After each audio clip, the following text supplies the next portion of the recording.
Bon appétit វីដេអូនេះនឹងនាំអ្នកទាំងអស់គ្នាមកស្គាល់ដំរី3ក្បាលដែលមានប្រវត្តិជូរចត់គួរឲ្យអាណិតនិងសកម្មភាពថ្ងៃទី1នៃដំណើរកម្សាន្តរបស់ពួកយើង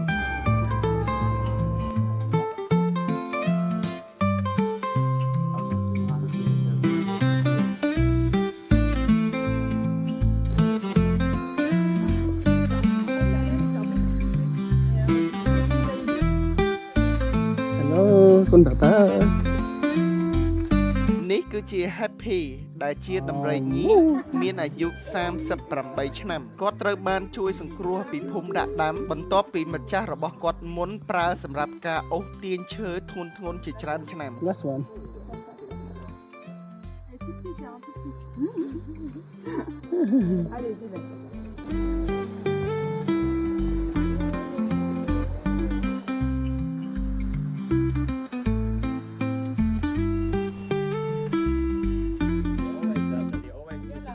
បើគាត់នេះខ្ញុំត្រូវហៅគាត់យាយអ្នកទាំងអស់គ្នាដោយសារតែគាត់មានអាយុរហូតទៅដល់75ឆ្នាំគឺចាស់ខ្លាំងមែនទែន Princess ជាឈ្មោះរបស់គាត់ត្រូវបានជួយសង្គ្រោះពីភូមិពូតាំងបន្ទាប់ពីការធ្វើការយ៉ាងធ្ងន់ជាច្រើនឆ្នាំដឹកភ្ញៀវទេសចរ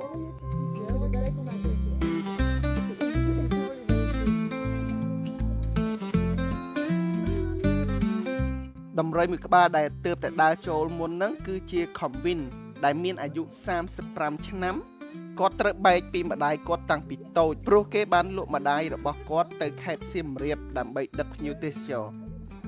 រឿងមួយដែលខ្ញុំ surprise ខ្លាំងមែនទែននៅពេលដែលដឹងគឺ Convin ចាប់ទុក Princess ដូចជាម្ដាយបង្កើតតែពួកគេតែងតែនៅជុំគ្នាគ្រប់ពេលវេលាខុសពី Happy ដែលនៅតែឯង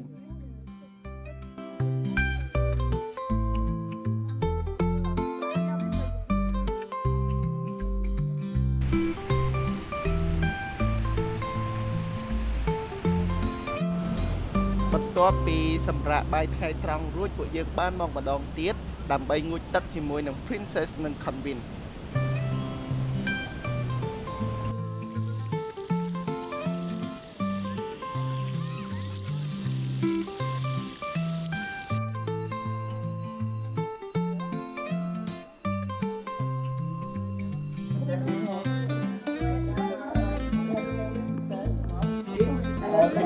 It's time. Take photo of the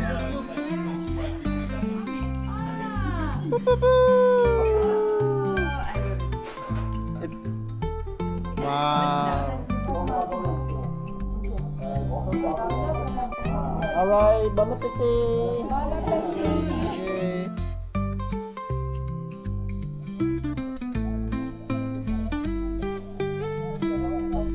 ថ្ងៃទី1របស់ពួកយើងត្រូវបានបញ្ចប់ថ្ងៃនេះជាឱកាសមួយដែលល្អខ្លាំងមែនទែនសម្រាប់ពួកយើងក្នុងការស្វែងយល់ពីសត្វដំរីទាំងនោះ